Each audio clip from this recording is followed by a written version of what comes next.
S নিউজৰ সমদৰ্শকক পুনৰবাৰ স্বাগতম। অসম শিশু সুৰক্ষা দিৱসত মুখ্যমন্ত্ৰীৰ বিশেষ আহ্বান। অসম শিশু সুৰক্ষা দিৱসৰ উপলক্ষে ৰাজ্যৰ মুখ্যমন্ত্ৰী হিমন্ত বিশ্ব শৰ্মাই অসমবাসীলৈ এক গভীৰ বাণী প্ৰেৰণ কৰিছে।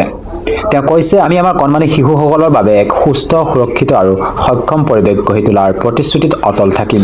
শিশু সকলোৰে জীৱনৰ উজ্জ্বল সপোন, কিন্তু সমাজত নানা সমস্যাৰ বাবে বহু কণমানি শিশুৱে উপযুক্ত যত্ন, সুৰক্ষা আৰু সুযোগৰ অভাৱত কষ্ট ভোগ কৰে।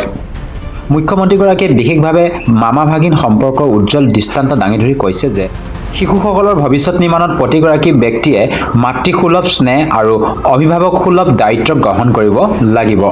এই বিশেষ দিৱসত শিশু সুৰক্ষাৰ ক্ষেত্ৰত চৰকাৰৰ নতুন পদক্ষেপসমূহৰ বিষয়ে আলোকপাত কৰা হয়। শিশু শ্ৰম, অপহৰণ, শিক্ষাৰ অভাৱ এই সমস্যাসমূহৰ ওপৰত কঠোৰ নজৰ ৰখাৰ সংকল্প গ্ৰহণ কৰা হয়।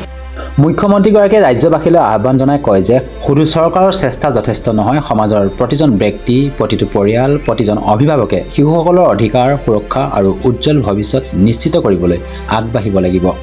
অসম শিশু সুৰক্ষা দিৱসৰ এই আহ্বান ৰাজ্যৰ সকলো নাগৰিকক এক গভীৰ দায়বদ্ধতাৰ প্ৰতি সচেতন কৰি তুলিব বুলি আশা কৰা হৈছে।